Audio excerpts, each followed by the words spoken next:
Good morning, East Idaho. It's 7 minutes after 8 o'clock on News Talk 1079. Welcome to the program. We are awaiting the press conference with President Trump announcing a trade deal with the UK. At least that's what this is reported to be.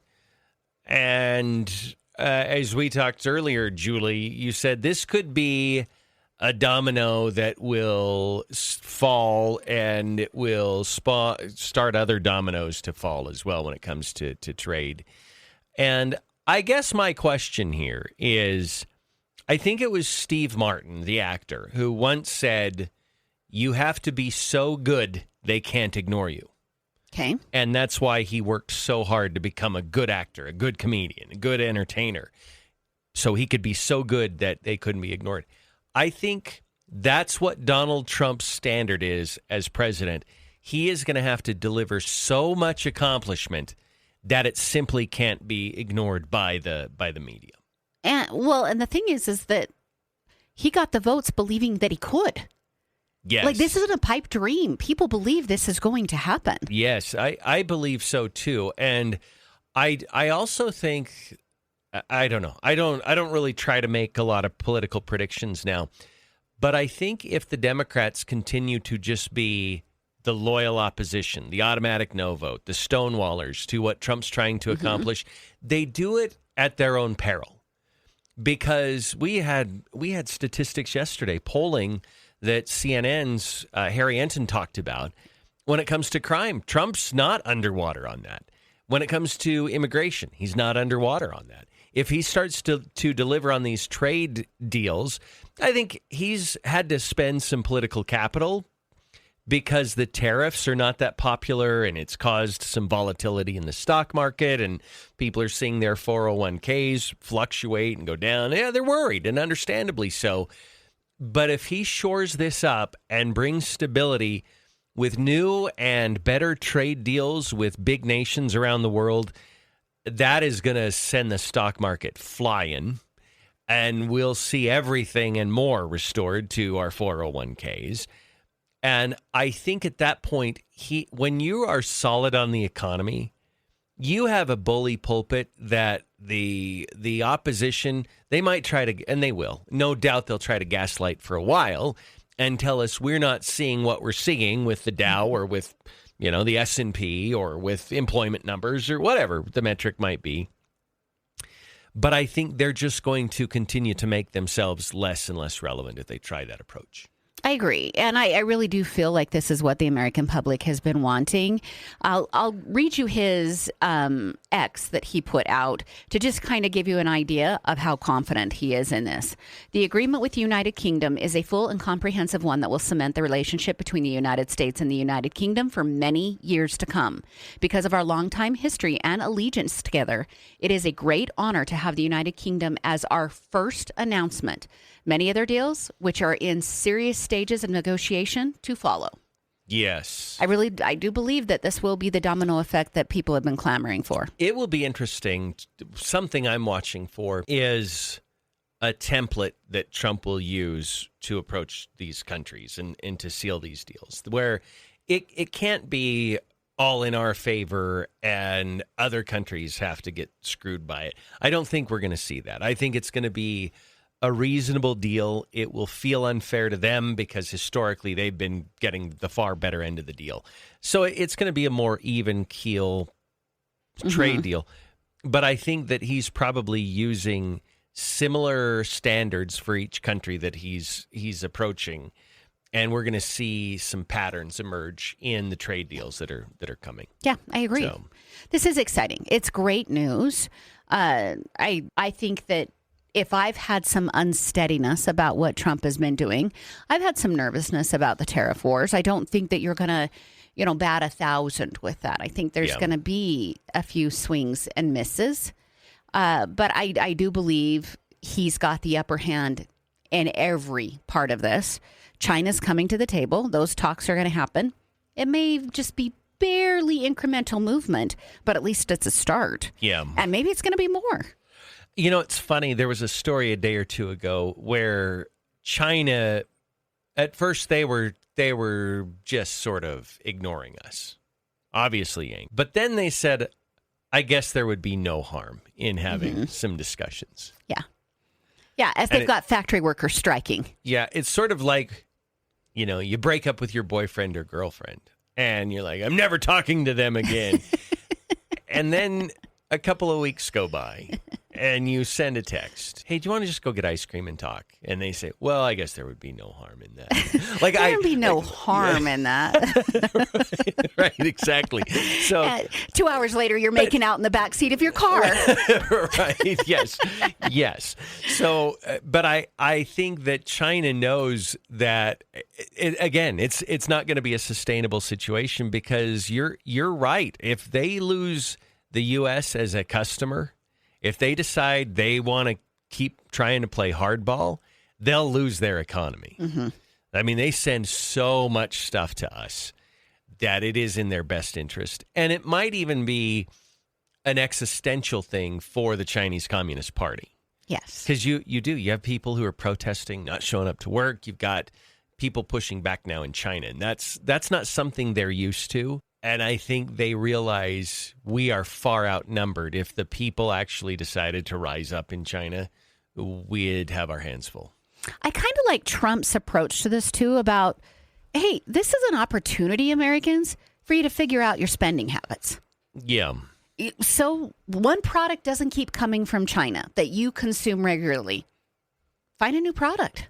Yeah. Like, it's okay.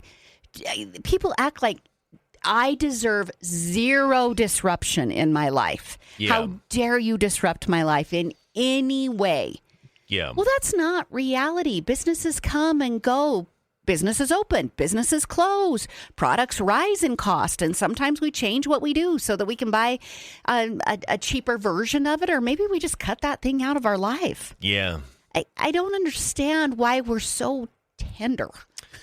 We are tender, and we resist adapting really strongly sometimes. Yeah. So, yeah, it's true. So this is Scott Jennings on CNN talking about the very thing we're chatting about. Well, the president has taken a very hard line on China. He doesn't think they're good actors, and he thinks that they need to be dealt with in a harsh way. And so but he's not talking about the Chinese when he's talking about these dolls. He's talking about kids. But he is. But he's saying, like, we don't need the junk. You don't need the junk. You can have 2 dolls instead of 30. Well, I think when you put his comments together with Secretary Bessent, what they're saying is the American dream is not solely based on our ability to get the cheapest junk we can from China. The American dream is built on us not being reliant on our enemy, but having jobs here, having better jobs here, having a better pathway for your family to make a better living for yourself. That has nothing to do with being able to get cheap junk from China. So I do think what their message is rooted in has to do with a long-term statement about what constitutes the American dream. And don't fall into the trap of believing that we have to be reliant on our enemy for you to have a dream of what? Owning a bunch of junk? The dream is we make stuff here, it'll be high quality, and the people who make it will make a fair wage. That's the American dream. But you're raising the correct point. Is it good for us to be reliant on our enemy for medicine and car parts and things that go into national security implements? It's not about the dolls. It's about everything else, and we're so entangled with people who cheat and who are ultimately our enemy on the world stage. Detangling us and making us not reliant on our enemy is the point. And I know it's a hard message, but that's what leadership means, going out and giving a hard message when it will be to the benefit of the country long term. Yeah. Mm-hmm. And I think today, the announcement with the UK, and we'll see what the details are, we'll see what the implications are. This is only going to build momentum as you move in the future. And if the UK does it, if other first world countries or even superpowers join in and decide it sort of makes it inevitable, I think, that China's going to have to deal with us better. They are. Well, what was the first duty of the Prime Minister of Canada? Yeah. He got elected, his first trip to the White House to talk. Like, this is how this is going to all get done. And they are looking at each other. China's looking at Canada. Canada's looking at Mexico. Mexico's looking at the UK. They're all looking at each other going, are you going to deal? Are you going to deal? Oh, you got that kind of deal? Okay, and I'll use that as my negotiation to get my deal. Yes. They're all paying attention to one another. Who has the control here? Donald Trump. Yes, he absolutely does. And I wonder, Julie, because I think there's this sort of assumption and expectation from the media and people on the left, even some conservatives who don't like Trump, that we're supposed to have a less than beneficial relationship with these other countries. And my question to them is, who gave you battered wife syndrome? Yeah. Like, what makes you think that you're obligated to get the short end of the stick when we deal with these other countries? I say have a fair deal that works for both sides. And I think we can. That's what fair trade and free trade is about. But there's a weird psychological phenomenon among certain people that almost feel obligated that we need to absorb some kind of misery or pain in these deals with other nations. Would you ever look at your child and go, you know what? You have so many positive attributes. You've had a good life, 2-parent home, people who love you, you have hobbies. That's pretty privileged. So when you're picking a significant other, make sure you pick someone who has far less than you, because you need to make sure they get the better end of the stick. Yes. Would you ever say that to your kid? You need to go into an imbalanced relationship. Yeah. We would never. And if you do, I hope you change your attitude. Oh, you know what, though? I think there are actually some parents who parent that way. Bizarre. I think they are the people that are hyper obsessed with the idea of racial privilege or economic privilege or some kind of cultural privilege. I think they actually want their children to enter into toxic relationships that they wouldn't call toxic, but any objective observer from the outside would say, you're only asking for pain and misery moving forward. If you're gonna enter it like that, where you feel like you've got to take on added misery because you've been privileged. The balancing of the scales is more important than the love for your child. Yeah. And so I love the approach. I think that's one of the things that characterizes the difference between the left and us, is they are ashamed of who they are. They are ashamed of their whiteness. They're ashamed of America's affluence. They are ashamed of our hegemony, the dominance that we have throughout the world. And they feel like look at Barack Obama. One of the first things he did as president of the United States was go on a world bowing tour. He bowed before foreign nations. And I remember those of us on the right, it was kind of a collective, what is this? Why would you go to another nation and bow to their leaders? And I think that was indicative of their mentality, which is, I'm ashamed of how much we have. We just have it so good here. And look at the size of our carbon footprint. We need to go and debase ourselves a little bit with these other countries. And I'm like, no, America first. We look out for our own. We look out for our own security. We look out for our own economy. We don't try to do it by screwing other nations, but we secure those things for a great life here in the United States of America. Once we've secured that, let's try to help other nations get there as well with their political systems and their economic systems. I have no problem exporting American affluence and greatness, but you have to secure your American affluence and greatness before you're in a true capability to do that. Put on your own oxygen mask first. Well, I think it's the faulty thinking of the left that they view everything as a zero-sum game. That, Julie, if you and I have something, it means somebody else doesn't have it. That there's just a finite amount of wealth and goodness and abundance that goes around. And that's not accurate at all. Yeah. At all. Yep. So I like Trump. I like his approach. I think it's great. And I'm excited for the announcement. This is turning out to be a little bit weird, though. Usually there's some sort of podium set up and we see like the pre-shot. That's not happening anywhere. So I'm not sure how this announcement is coming out. I don't know either. I'm I don't know. It's we're waiting on both ends. It's going to happen. You know when it's going to happen? Exactly soon.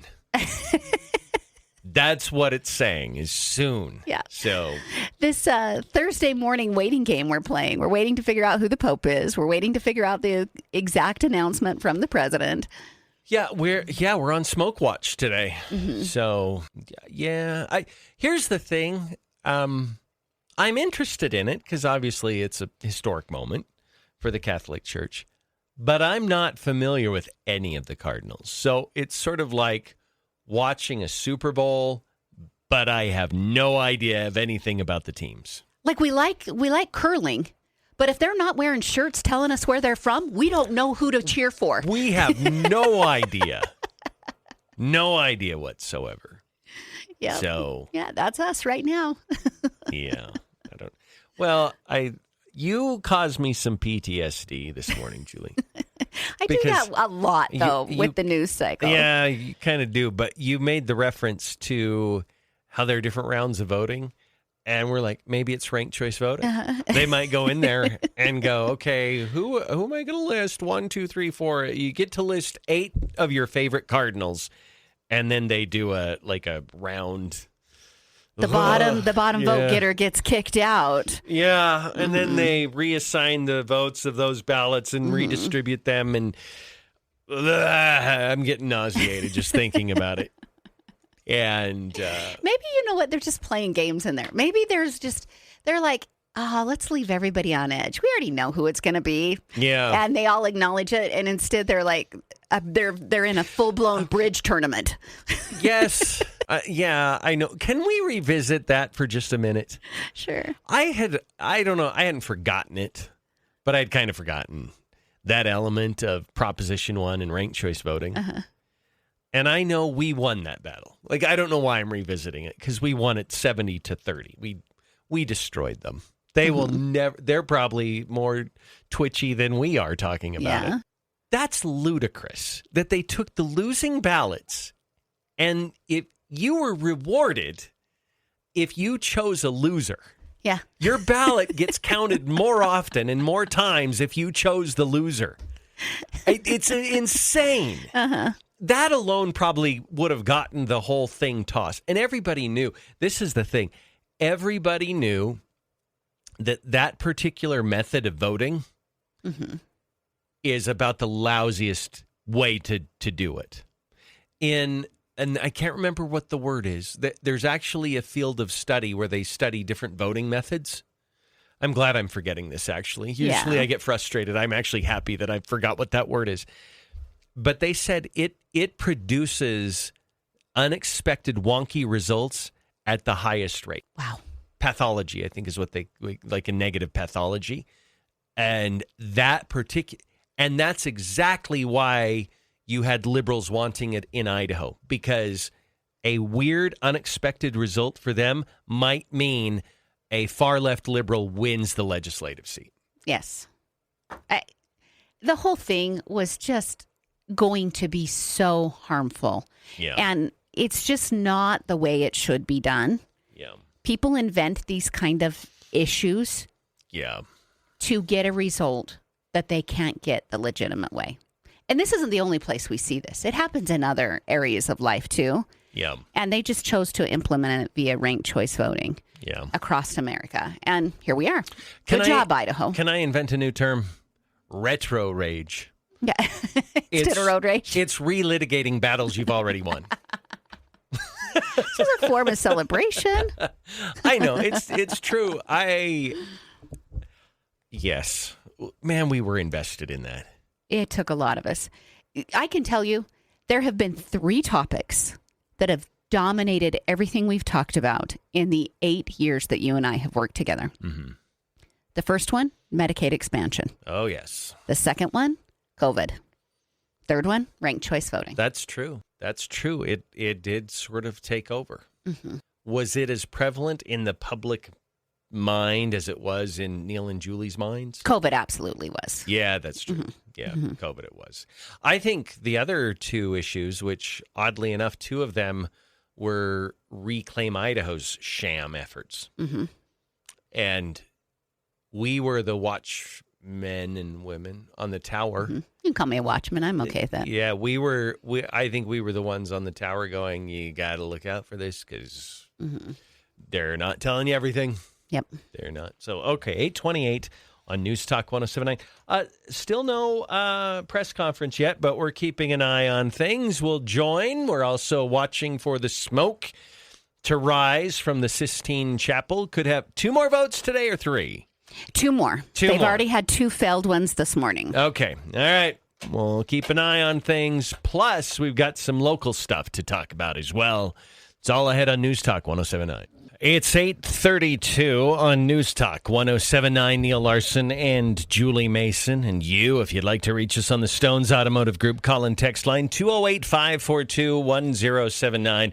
Still no presser yet about the UK-USA trade deal. So let's talk about flowers and lawns and gardens and mulch and fertilizer and hanging baskets. And well, the connection between those two is there's always a level of BS in both of those, fertilizer and that's true. Yeah, that's true. And politics. Yeah, that's good. So it makes a good segue. But whatever it is you need for your lawn and garden, and even inside your home, if you're looking for a nice plant to put in the corner in your living room, whatever, they can help you. And if you tell them, I have an area, it's by a window or it's not by a window, they'll help you with the plants that we're going to work out for your home. That now Julie would probably kill it, but most people can probably keep. I the have plant kept alive. my plant alive from Town and Country Gardens. It's thriving. It actually needs repotted. It's grown so big. Oh, really? Well, before you said that last part, I was going to ask you if it was plastic, but anyway. You've kept it alive. I went to the expert and I said, Nicole, what should I do? Because I kill everything. And she took me by the arm and led me to this plant. Okay. That's why you ask the experts. And it's the beta fish of houseplant. You can't kill it. You start somewhere. They're super hardy. Yeah, that's true. Town and Country Gardens, be sure and ask about the 4-Step Lawn Program while you're there. And also the firefly petunias. Ask to see one. They'll take you into a dark room so you can see it glow in the dark. It's really cool. They really are the place to get all of your lawn and garden needs. Town and Country Gardens, located south of Idaho Falls off Yellowstone Highway across from the malt plant. Okay, Julie. While we're waiting, I saw yet another headline.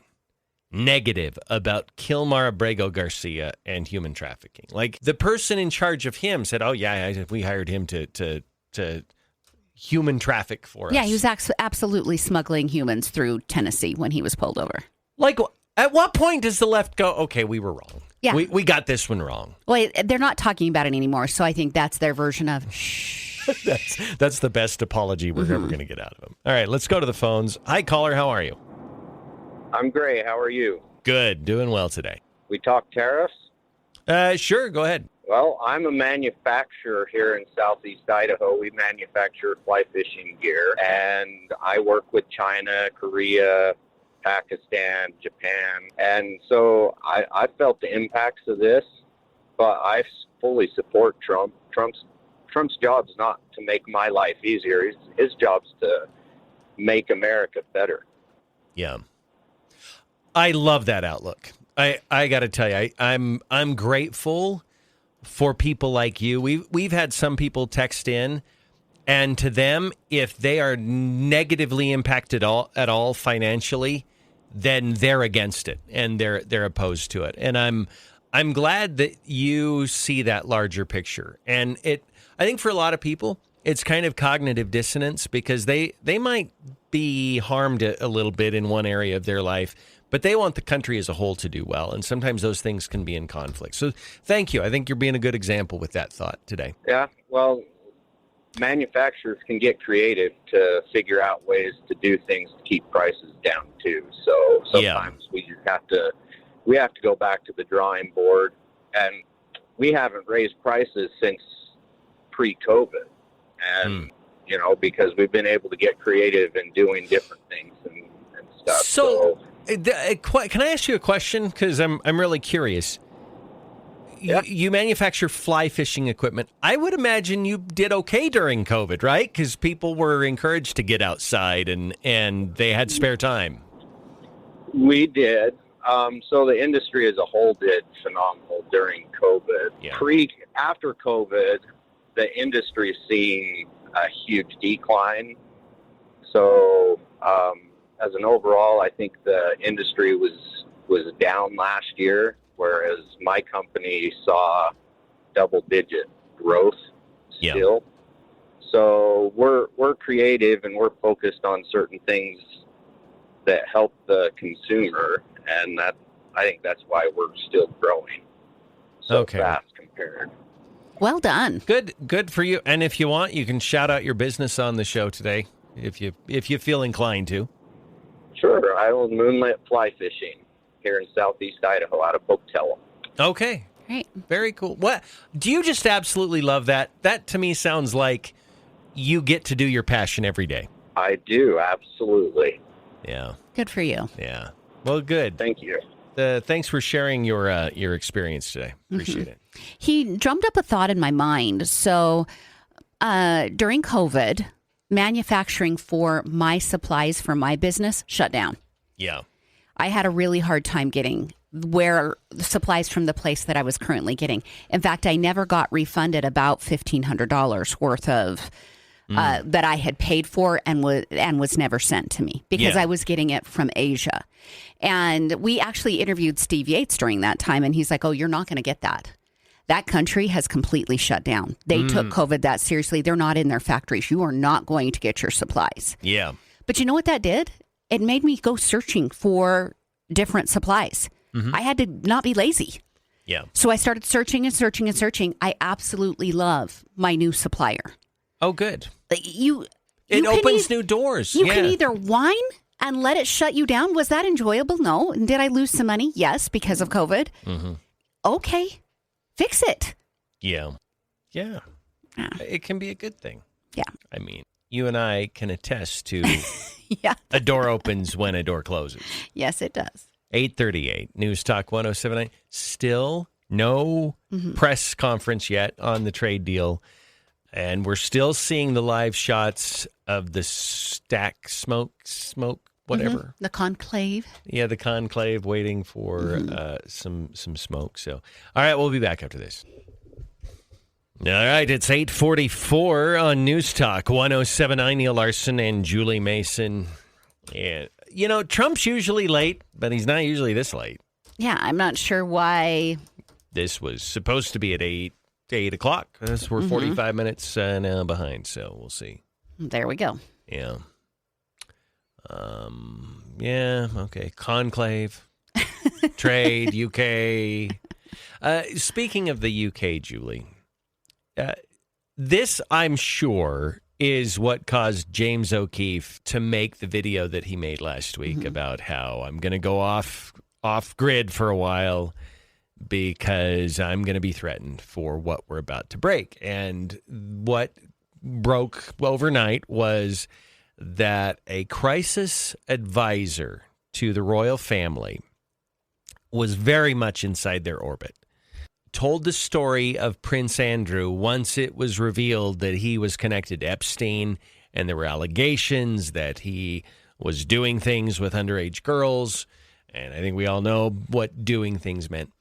And he again, hidden camera. He's probably liquored up a little bit. And he's talking to an undercover O'Keefe reporter.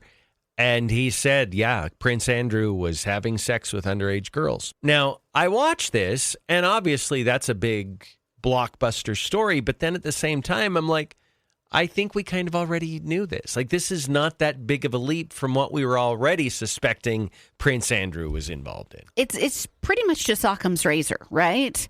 If you're going to guess at what kind of a person Prince Andrew is, we've had enough context clues that you would go, if we're going to talk about Prince Andrew, what's the biggest scandal around him? This is where you're going to go. Yes. This is what you're going to say. Yeah. Now, I applaud the work that James O'Keefe and his minions, I don't mean that disparagingly, but the people who work for him, that they do, because we discover lots of things that way. And I'm not in the mood to hide anything for Prince Andrew either. This is the kind of person you are. Gross. So I've got zero problem with the fact that this has been talked about and that James O'Keefe did it. I'm just not sure why he didn't.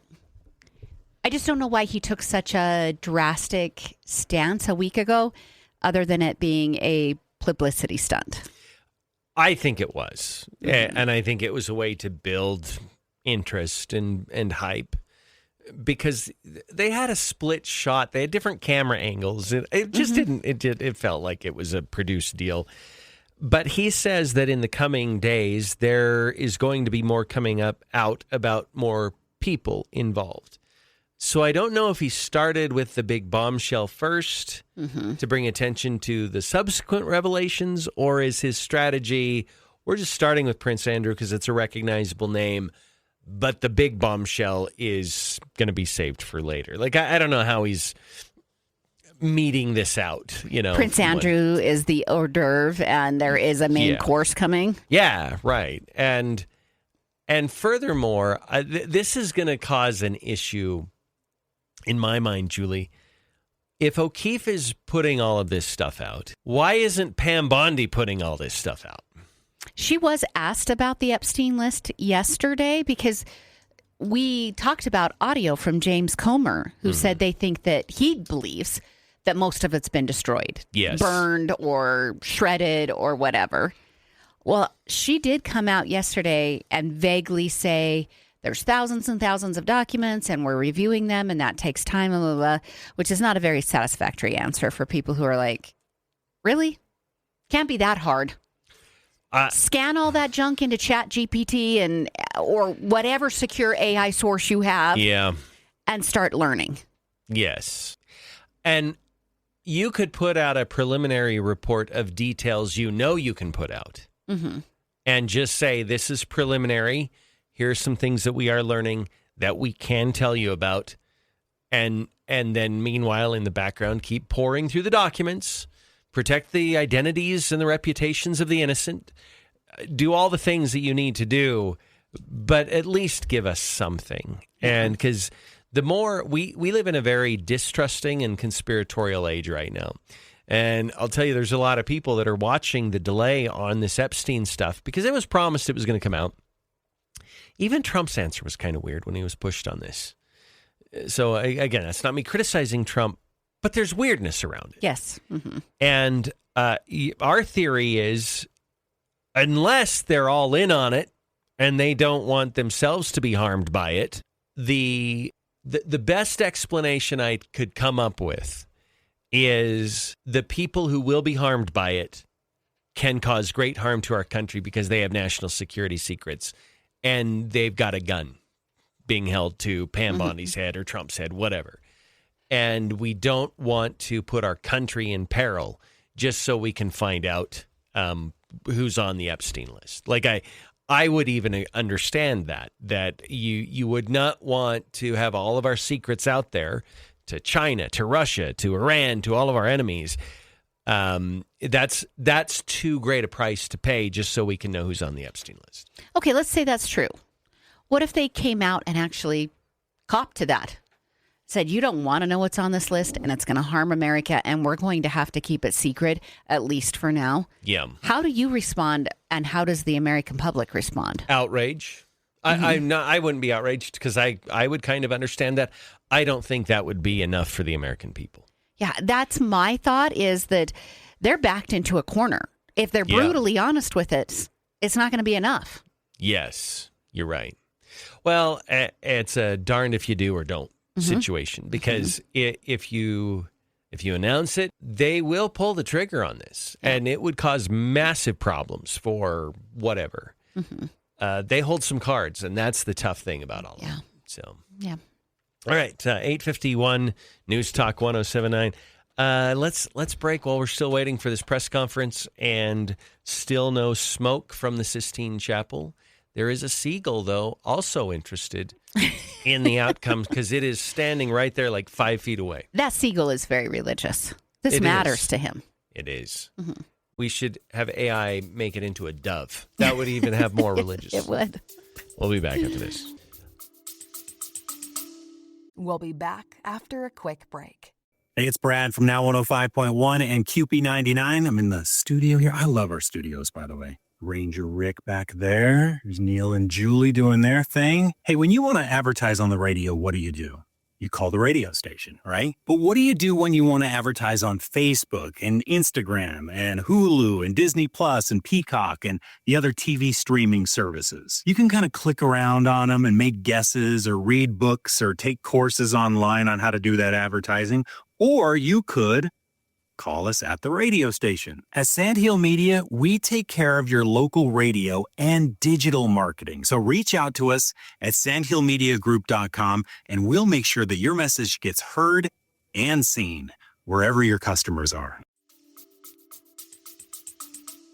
All right, 8:54. Let's join in progress the Trump's announcement from the Oval Office. Comfortable with that because it's been a great ally, truly one of our great allies. I mean, a lot of people say our greatest ally. I don't want to insult people by saying that, but I can say it's certainly one of our greatest, and right at the top. And they're the first one we're talking about. And by the way, we have many meetings planned today and tomorrow, and every country wants to be making deals.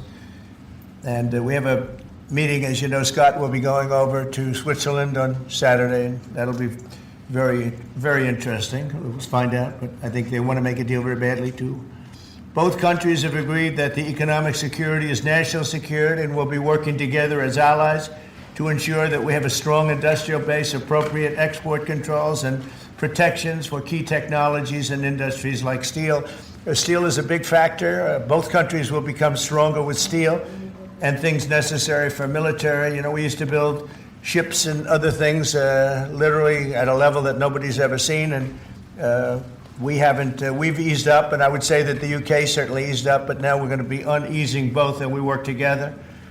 Once again, I want to thank Prime Minister Starmer. He's been terrific for his partnership in this matter, the special relationship and external bond. It's really an external and an internal relationship. I want to just say that the representatives of UK have been so professional. And it's been an honor doing business with all of them, and in particular the Prime Minister. And I'd like to introduce him now to say a few words. Mr. Prime Minister, please take it away.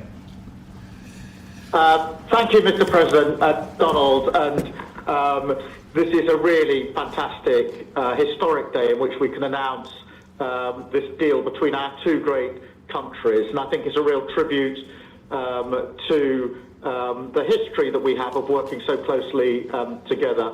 Can I pay tribute, Donald, to your negotiating team as well, particularly yes. Howard and Jameson, who've done an incredible job, a very professional job, and my team as well. Two negotiating teams have worked at pace now for a number of weeks to bring in this deal today. Really important deal. This is going to boost trade between and across our countries. It's going to not only protect jobs but create jobs, opening market access. And as you say, Donald, the timing couldn't be more apt, because not only was it 80 years ago today that victory came for Europe after and at the end of the Second World War, but of course on that day the UK and the US stood together as the closest of allies.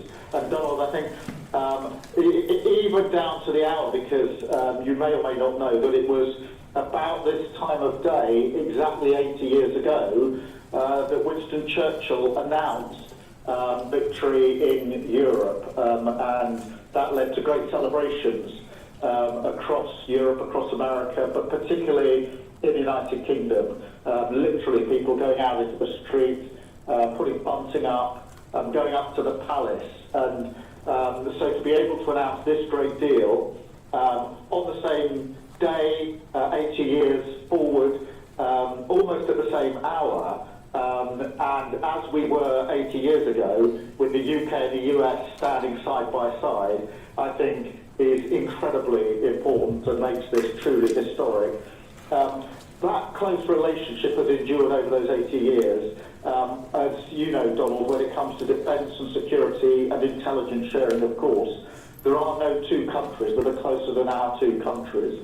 And now we take this into new and important territory by adding trade and the economy to the closeness of our relationship. It is built, as you say, on those notions of fairness and reciprocal arrangements. We've always had a fair and balanced arrangement between our countries. This bill... All right, that's the voice of Keir Starmer. He is the Prime Minister of the UK. Also, President Trump spoke just before him, announcing a big, beautiful, big, historic trade deal with the UK.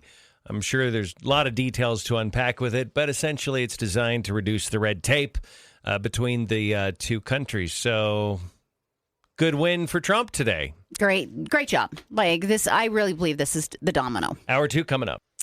9:07 on News Talk 1079, and here's what Trump said on his social media earlier this morning. The agreement with the United Kingdom is a full and comprehensive one that will cement the relationship between the United States and the United Kingdom for many years to come. Because of our long-time history and allegiance together, it is a great honor to have the United Kingdom as our first announcement. Many other deals, which are in serious stages of negotiation, to follow. So the press conference had him speaking with a leader from the UK. Keir Starmer's the Prime Minister. Yeah. Okay, so they did that. Now you've got Jameson Greer. He's a U.S. trade representative. He's speaking.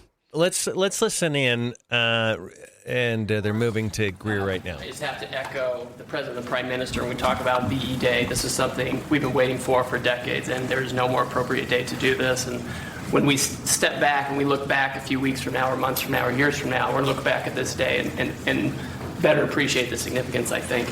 And I'll just say as well, in terms of negotiating, I mean, the UK negotiators, we've got one right here, did an incredible job, right? This is why you win wars, right? When you act like this. And the ambassador, he knows more about trade than a lot of us here based on his background.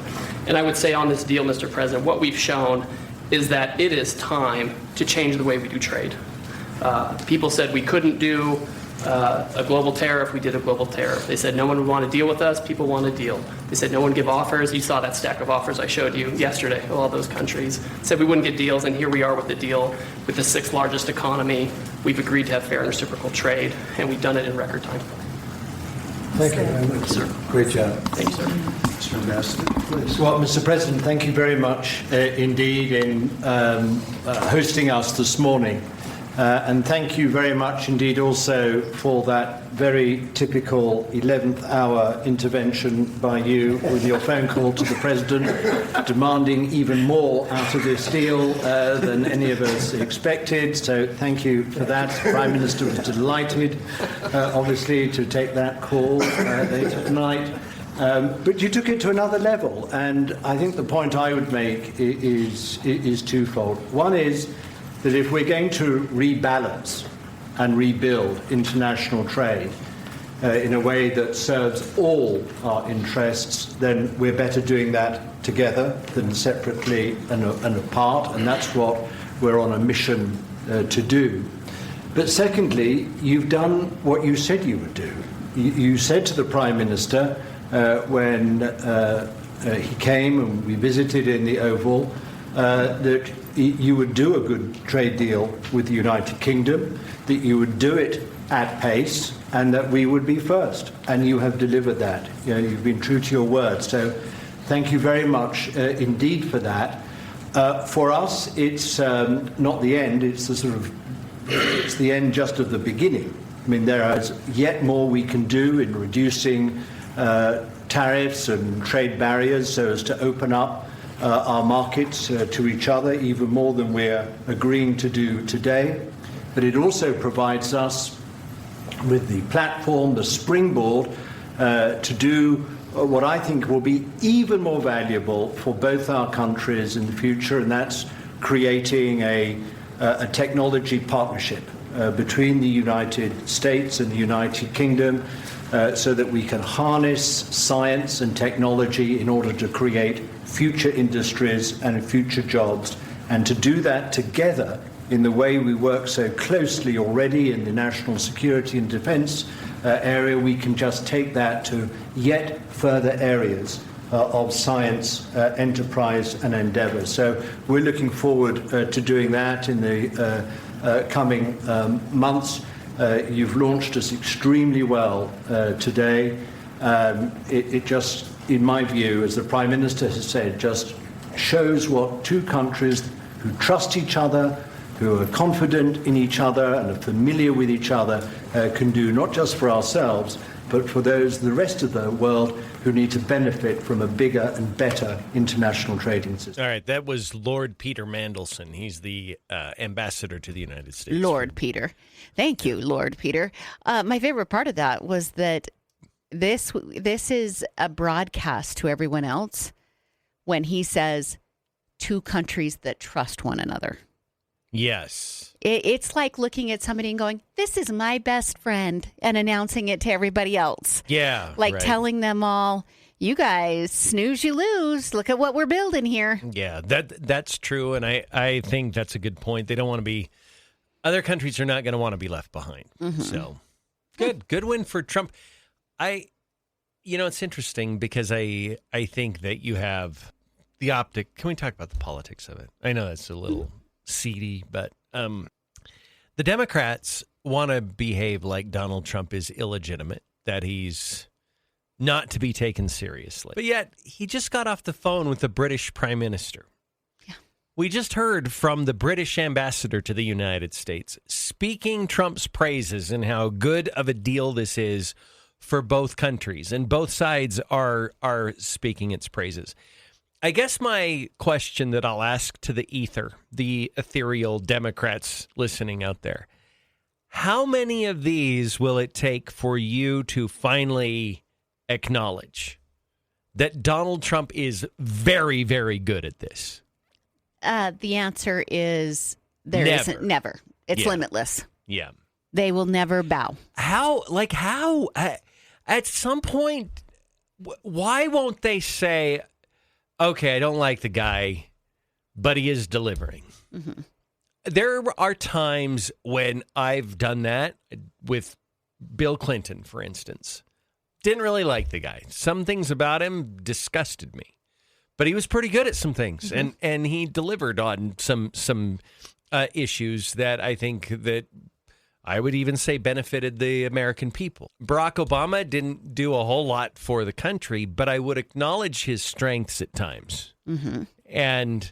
But the left, they can say absolutely nothing good about him, which I think there is legitimacy to this idea that Trump derangement syndrome might be a little bit more than just a mocking joke. Mm-hmm. I think there may be some level of mental illness among the left when they can't see a morning like this with this big historic announcement about trade and things are now kind of stabilized and starting to move in the right direction, like Trump strategy calls for, and just acknowledge that. Mm-hmm. Like I don't understand how you can't look at a math problem and go, I don't like that 2 + 2 = 4. But 2 + 2 = 4. Mm-hmm. Yeah, well, I don't know about the Trump derangement syndrome as a specific psychological diagnosis, but there is absolutely a commitment of irrational behavior towards inanimate objects. Like, I'm sure there's a diagnosis for that. Yeah. And people attach themselves to politics as if it's a religion or a god. And you will not go against it. Yeah. And the irony here is those same people are always accusing people who voted for Trump of engaging in cult-like behavior. Oh, it's this not even... is this is the epitome of cult-like behavior. Yes. That you have to hate something so much, you're so subscribed to it, you're so invested, you can't even see any good. I will acknowledge that Trump has some sycophants. No doubt about it. I'm a big fan of Trump, but I have my limits with him. But I think there are some that would run over a cliff with him. Yes. Okay? And that kind of scares me a little bit. No doubt about it. But there is a cult of hatred against Donald Trump that is every bit as toxic, every bit as mind controlling, every bit as dangerous as anything that they're projecting onto the other side. Yeah, just compare it to other religious cults. Not all religious cults include like death and sexual malfeasance like that. There's other cult-like behavior. All you have to do, you can look it up on ChatGPT. I did a story on my podcast about cult behavior. I believe there's 8 signs, and if you have a certain amount of those signs involved in your behavior, you're probably in a cult. Yeah. Hey, these people are engaged in that kind of behavior. When you look at the, Julie, you can look at, on the right, some people get obsessed with, like, the book of Revelations and end times and apocalyptic thinking. And sometimes they go out and buy remote land and build a compound and stock up supplies because they're certain that it's coming, right? That is an end times cult. Is that all that different than people on the left who are obsessed with climate change and rising sea levels and warming temperatures, and it's an existential threat to the planet? Are those two things really that much different? Because they're predicting the end of days. They're predicting end times, and the end of the earth is coming. It's not any different. It's just on different ends of the political spectrum.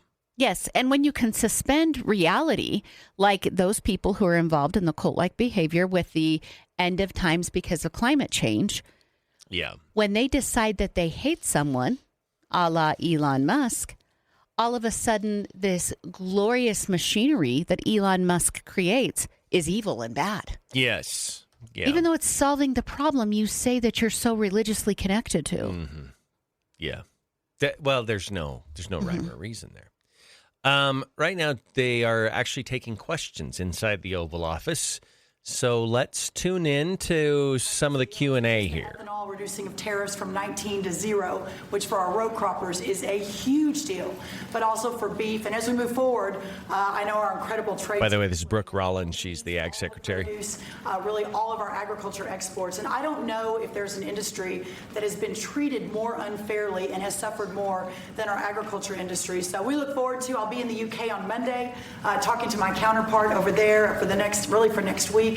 And look forward to moving that out across the country. The president is I think we can say that we have the best in the world, best tractors, the best everything in the world. And they say that our agriculture is, second to none, you understand. And it'll be a great asset. People are going to be able to have options, choice, and they'll have more of it.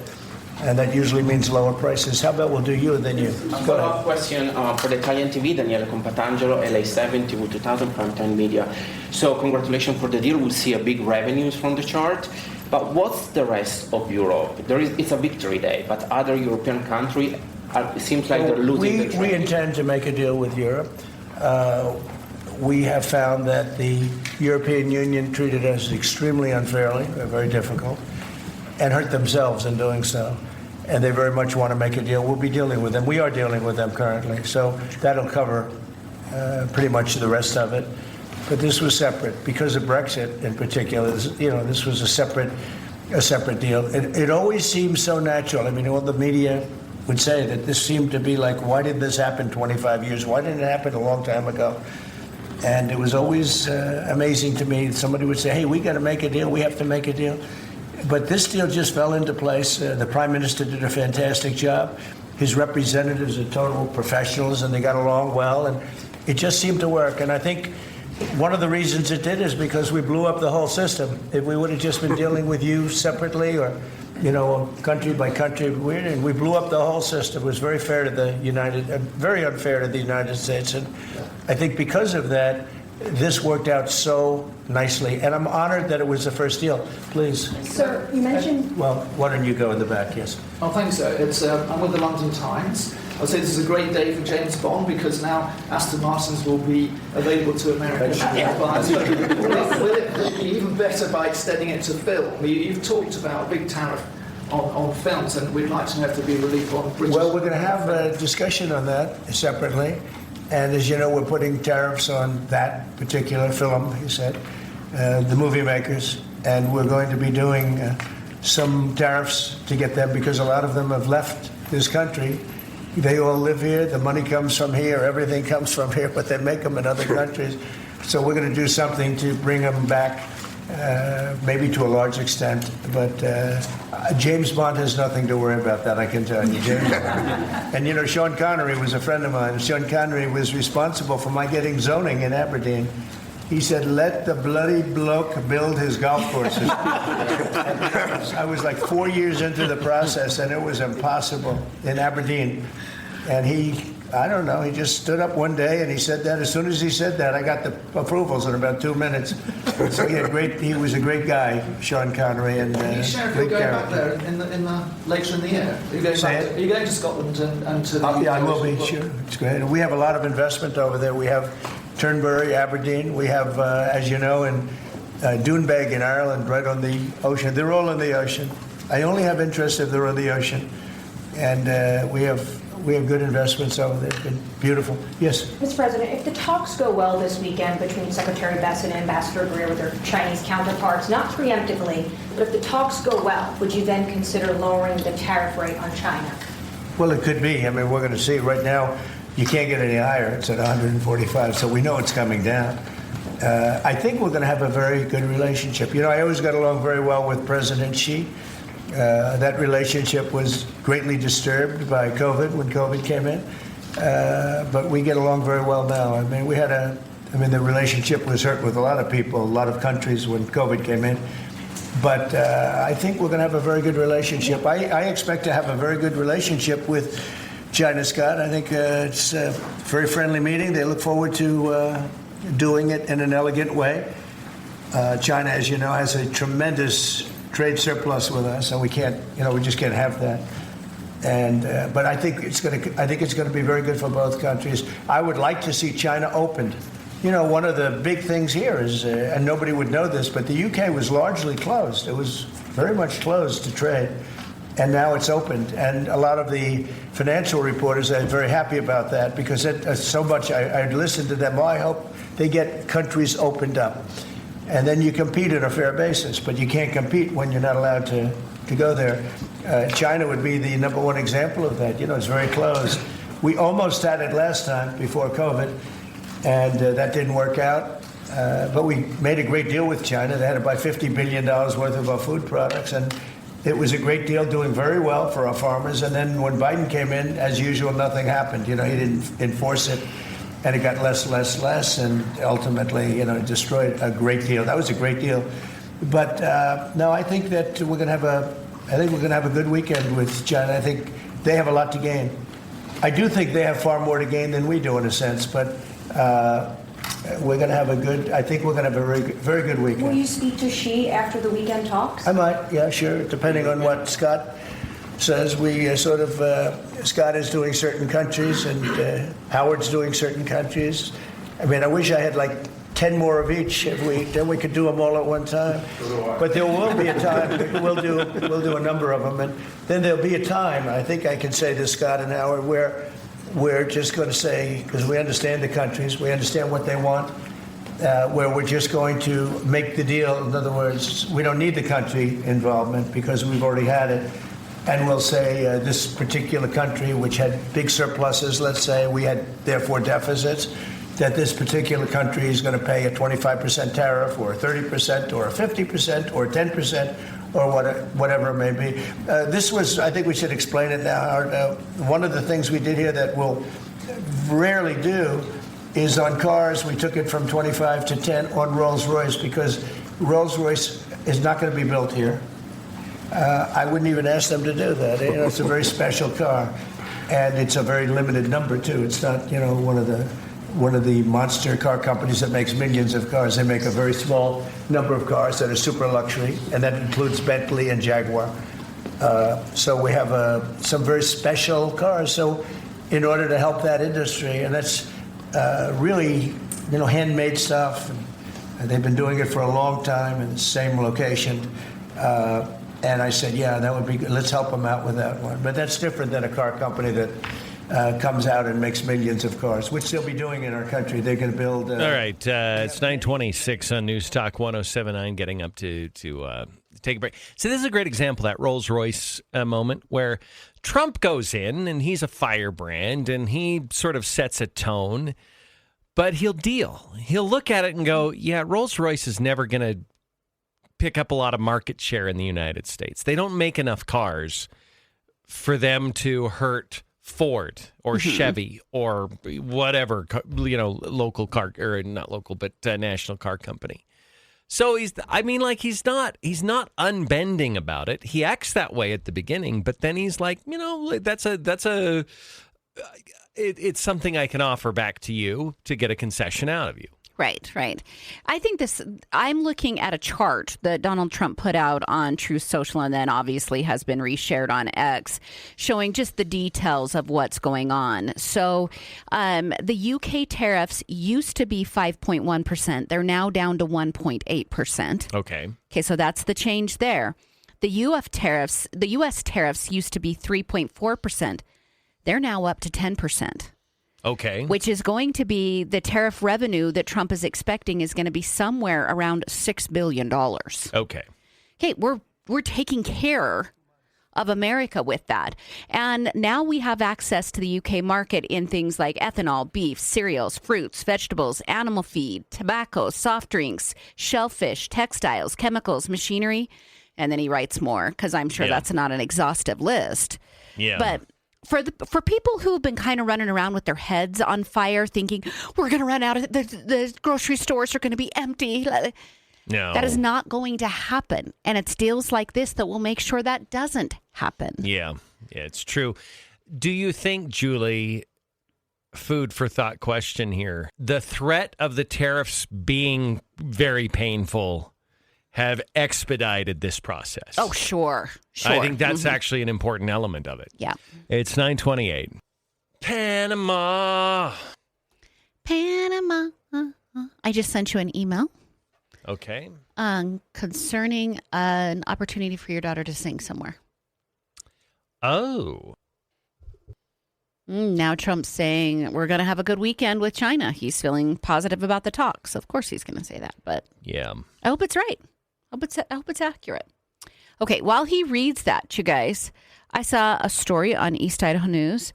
It said Krispy Kreme's partnership with McDonald's to sell its donuts at all of the burger chain's U.S. restaurants didn't turn out as sweet as it thought.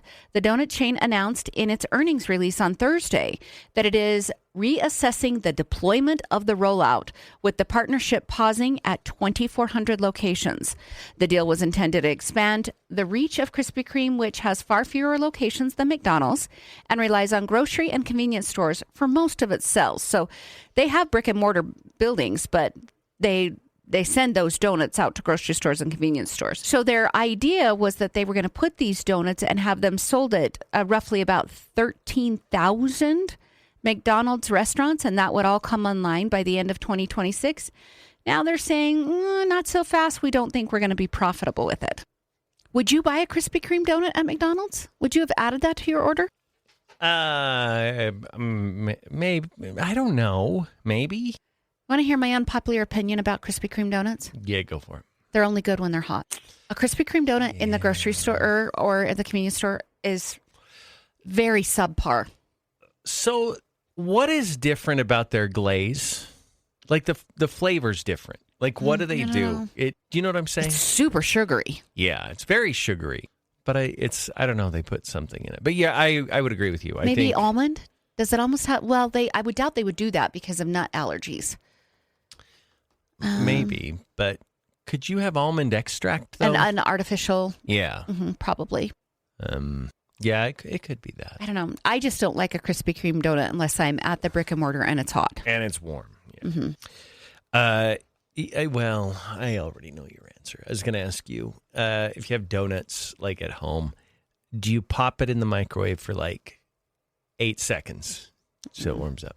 Okay. I don't eat leftover donuts. You don't. You just. I feel like donuts have a very, very short shelf life. Yeah, it's true. I have been known to refresh a donut in the microwave before.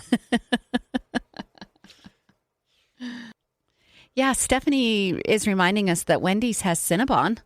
Oh, yeah. Yeah, so maybe they're looking at that and seeing maybe Cinnabon's not doing so well, and this isn't that great of a pairing, possibly. Okay, maybe. Because Cinnabon and Krispy Kreme actually have very similar models. Yeah. Is Krispy Kreme still, because 15, 20 years ago, they were the big, are they still? Or I don't know. Have trends moved on to something else? I haven't had a Krispy Kreme donut in It's been a while. probably 3 years, 4 years. Yeah. Probably pre-COVID. Let's be honest. I'm sure it was. Yeah. I would get a Krispy Kreme donut every once in a while when I was down seeing my daughter because the condo that she lived in there was 3/4 of a mile from Krispy Kreme. Okay. Very close. 9:33 on News Talk 1079. Neil Larson along with Julie Mason. And so that's going to be the big story today, that the Trump deal with the UK and the United States is a big first step. And I think will this calm Wall Street jitters a little bit? Because I think part of the reason why Wall Street's been so volatile in the last few weeks is because there's uncertainty. Not so much because the real economic situation is dire, as opposed to what are the expectations of investors and traders. And I think when Trump moves things in the direction of sealing deals, I think that actually brings more stability and more investment in the market. I think it absolutely is completely connected to the market. I think this is exactly what people were looking for. I was asking for this 2 weeks ago, if you remember. I was saying he needs to announce set deals. He needs to do something. And so that's here today. I think that stabilizes the market even more. By the way, it has been stabilizing. Is anybody talking about that? No. But it already has been stabilizing. And so I think it stabilizes it even more. Can you imagine if he can come home from this trip and make great progress with Ukraine and great progress with the trade deals in China? That is going to give a lot of consumer confidence. Yeah, I agree.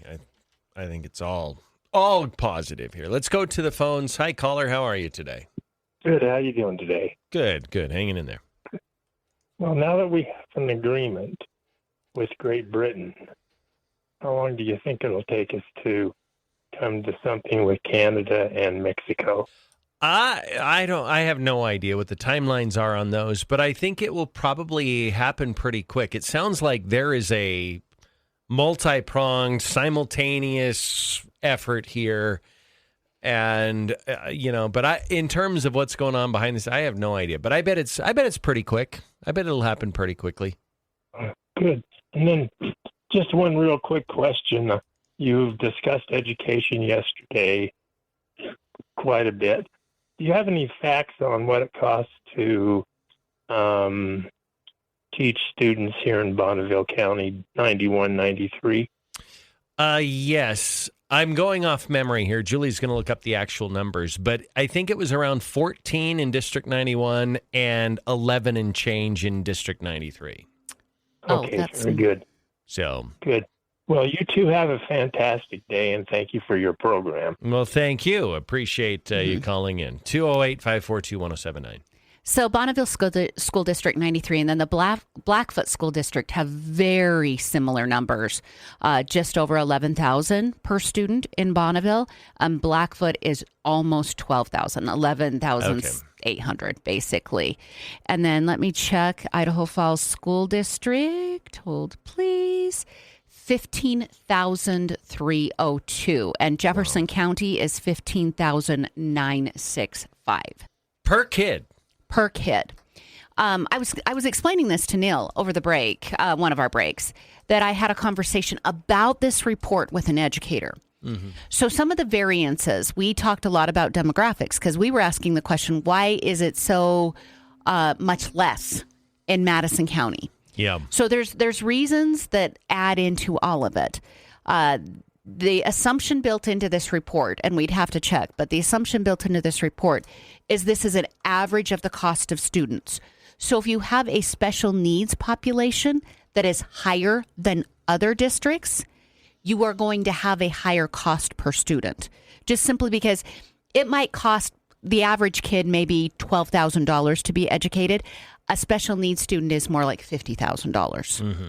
Yeah. So the bigger or more voluminous their special needs programs, the higher that's going to go.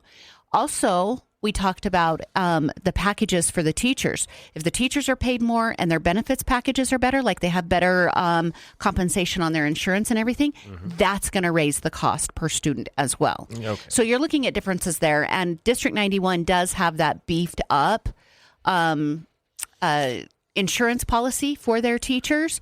So it would be interesting to know how much of that have they pulled from different funds to pay for, and how much of that actually gets transferred to the per student ratio. So, question that I have, and again, I don't know the answers to these, but I guess I'm just curious. If you work in another state position, like the Idaho Transportation Department, or if you're an Idaho State Trooper, the state just has a basic state health insurance plan, right? That state employees get. Why do teachers have a different health insurance plan, and it seems to vary district by district? I don't know. That would be great. That would be a great question for Paul. Paul Hackey. We did interview him about this once, but I distinctly remember we were in the other studio, which means it was like a year and a half ago or so. Yeah. So it's been a minute. And he referenced that they had to really do some Tetrising to get that better insurance upgrade for their teachers to be an incentive to fill some positions there. So I don't know the answer to that. I don't know why. Maybe they do have a standard, and District 91 did just like an above and beyond. Yeah. Maybe. I don't know. Okay. I think if you follow this, it's the unions. Because the unions come along, and that can be district by district, and they negotiate for different, which, again, do you know how much inefficiency is built into that? Yeah. If you just said, here's the state insurance plan, everybody gets the same offering when it comes to health insurance. Like, I wonder how much money we could save with that alone. Yeah. It's very interesting that you asked me that question, because we had to stop the conversation we were having because we had to go back on air. Yeah. So one of the things that I brainstormed with this educator was that standardization would actually save the state money. Yeah. We have a very open-ended approach to education in Idaho, meaning let the school districts decide what they want to do. There's positives to that, and there's negatives to that. Some of the positives are it's very parent-driven, meaning this school district has a certain demographic and they want things done a certain way. So that's the good side of that. The downside of that is you got a lot of duplicate processes going all over the place, and that costs money. Massive redundancy. Yeah, that's true. And that's a good point. Okay, all right. Well, 9:41, News Talk 107.9. Got to break away here for just a bit, but we will come back. If you'd like to reach us on the Stones Automotive Group call and text line, that's 208-542-1079. Okay. I did ask that educator the question that you had posed about the payroll. Yeah. And she said she does believe every school district does their own, and that could be one standardization that could happen. Why would they do that? I don't know. I mean, you need somebody that would, if a teacher moves and human resources. You'd need a human resources person, but to input their hours or their weekly, we have a weekly payroll process here. Sometimes if you paid for something out of pocket, you get reimbursed in your paycheck, whatever. You'd need people locally to submit those things, but just to cut checks and that just seems like you could totally do that on the state level. I don't know why. I don't know. She did mention that there are states that are far more standardized, and that she would recommend legislators and Debbie Critchfield and everybody really deeply examining those states for the positive and negatives from that. If she was a betting woman, she would bet that standardization in Idaho would be very beneficial. Yeah. And you know what? The teachers may like it more too. I can't imagine how hard it is freshly graduating from a school in Idaho and them giving you, let's say, a third grade class, and that's your first, I'm the big kid now, I'm doing it all, and they look at you and go, okay, go do your lesson plans, have fun, la la. That would be overwhelming. Yes, it would. Yeah, it really would. You're 22. Some of these girls are 21 because they got their associate's degree in. Oh yeah, true. That's overwhelming. Yeah, I can't imagine. And some of them are equipped to do it. Some of them will do a great job. But what's the best for the kid? That's the question to be asking. What's the best for the kid? Well, and I've always felt there are some kids, when we talk about student-teacher ratios, in general, I think that there is an ideal student-to-teacher ratio. But there are kids that will thrive in a self-guided, technology-driven environment. Like they can go through a virtual set of lessons and learn a lot and do great. Why don't we shepherd the kids that will thrive in that environment to that environment? I don't know why that feels like a no-brainer. Not that they wouldn't have access to a teacher, but it would be less of a burden on the teacher.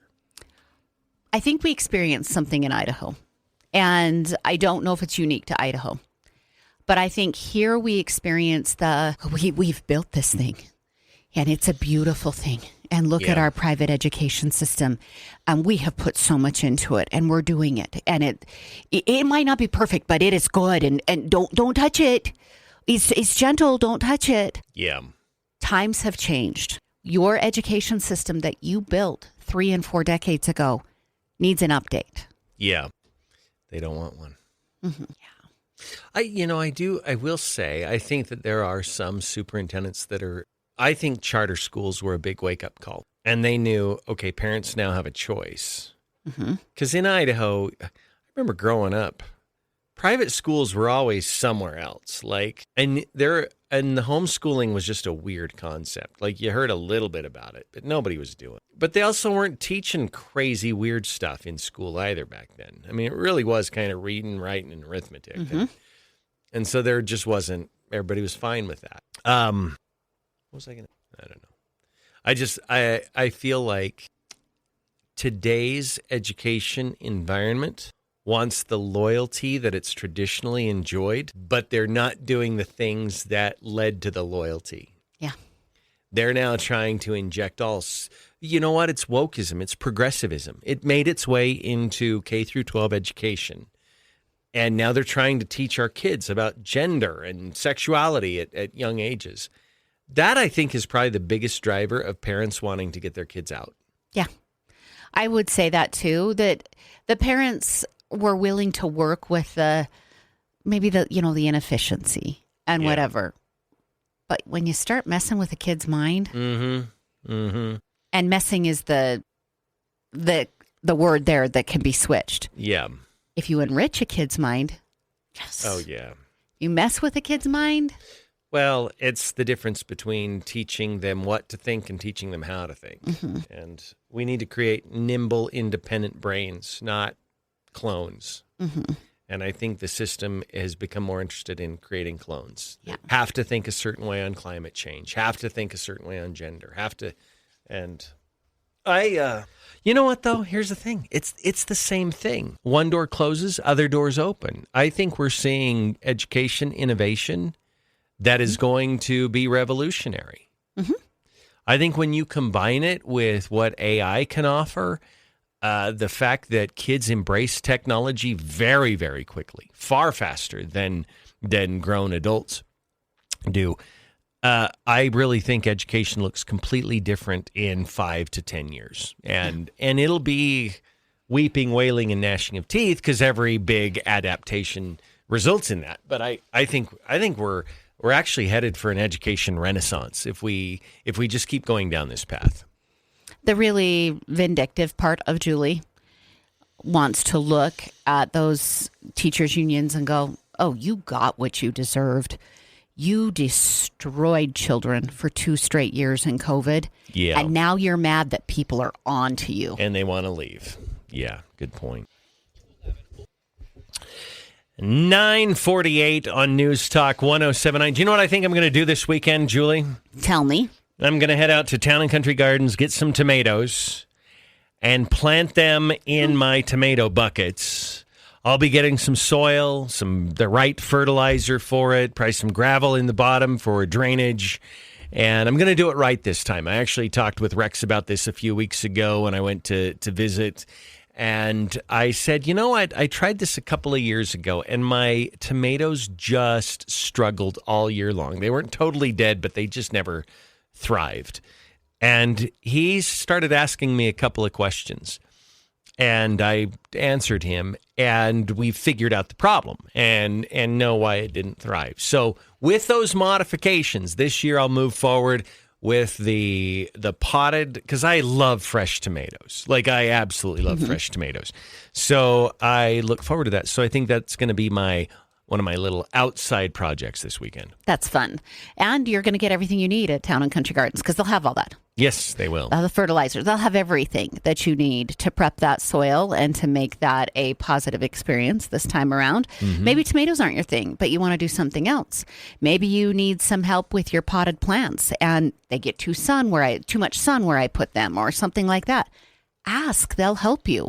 Yeah. And there's different varieties of flowers in those potted arrangements. Make sure you get the right ones for where you're putting the pots, not just the ones that you think are pretty. Yeah. Like, ask the questions and you're going to have a much more successful summer season. I actually think that may be one of the most underused things they offer at Town and Country, which is their expertise. And every one of us who's done any gardening or yard stuff has a frustration, like they can't get the blossoms to whatever, and that's when you just need to start asking questions. It's almost like a doctor, but they don't charge you like a doctor. Right. And they're going to become friends. Yes. Great staff there. Rex is awesome. We love everything from Town and Country Gardens. So visit them. They're south of Idaho Falls, across from the malting plant on Yellowstone Highway. Okay, it's coming up on 9:51 now on News Talk 107.9, and still no smoke. But are they actively in the conclave right now, or is they doing it later this afternoon? So between each vote, they take breaks. Yeah. And I do know that there was a lunch break that was supposed to be 3 hours long. They might be in the middle of that. I'm not sure what our time difference is. Maybe that already happened and now they're doing an afternoon break. I'm not sure, but they do take breaks between each vote. But there are 2 more votes that can happen today. Okay. All right. Now, they had the constant steady shot on the smoke pipe at the Vatican, but I don't know if the smoke could come at any time because I don't know if they're where they're at in the process. So. But you know what? It makes people go, ooh. Oh, what's happening? Let's watch. Keep checking in. Which is, Yeah. It's like clickbait. They're good at it. They've been running it the whole day. They absolutely are. All right, we're going to break, and we'll come back. We'll wrap up the hour here. Just a few minutes away here on News Talk 107.9. Okay, have you watched the video of the pet raccoon in the filthy, filthy car? No, is this the one that he had the crack pipe? Yeah, I heard about it. I didn't see it. Oh, my goodness. He knows what he's doing. The raccoon is holding the crack pipe in his little teeny paws appropriately to his mouth, trying to mimic his owner, which is a very sad and unfortunate commentary on what happens when people do meth, because she looks like she does. She's older. Probably not as old as she looks. Like, it's a sad situation, and this car is disgusting. But she's done it enough. The raccoon knows how to do it. Okay. That's weird. Yeah. That's weird. Yeah. I bet that cop in Ohio was like, well, I thought I had seen everything. Nope. Today topped it. Today topped it. I have seen a raccoon try to smoke meth. Do you think it's actually addicted to it, or is it just mimicking? I bet it's just mimicking, but who knows? Maybe. Who knows, yeah. Boy, more anti-Israel protesters at Columbia. Yeah, they locked them in last night and made them all show IDs. They had vandalized the library, so they locked them in there, and they let them out one by one, and then arrested several of them. Yeah. Good. send them home if they're here foreign. Yeah, Marco Rubio has been proactive, saying they're reviewing the visas. So, do we have good weather this weekend? I don't know. I was just thinking about that when I was talking about the tomatoes. I think so. I checked 3 or 4 days. Oh, yeah. Oh, it looks good. Yes, it does. 80 degrees on Saturday and sunny. Okay. Yeah, I got to have some outside time. Yeah. I've had too much inside time the last few days. I haven't walked outside for my workout any of the days this week. And I think I will be able to go for a walk at about 5:30 tonight. So I think that's what I'm going to do. Okay. Looks like we do have a storm coming Tuesday, Wednesday, though. Yeah, that's a good weekend. That's a very good look. Okay, so we just have 2 or 3 minutes. What's the last 3 minutes? Did we have any clips we didn't use that were good? We have the one where Besant triggered that Democrat and said, well, one believes that it was Joe Biden. Okay, did he totally miss the whole... He took it as it wasn't a legit election. I took it as he was half-witted. Yeah. Meaning somebody else was controlling the auto pen. Somebody else was doing everything. Yes. Yeah. And Besant's... My take on his... Hold on, we got to go on. It's 9:56. So this happened in a House committee hearing. Yeah, was it yesterday? I think so. Anyway, Scott Besant, the Treasury Secretary, was being grilled by a Democrat. And let me start this. Well, the president has taken a very hard line. My apologies. Here it is. Hold on. Who was the president? And who has been the president since January 20th, 2025? Donald J. Trump. Okay.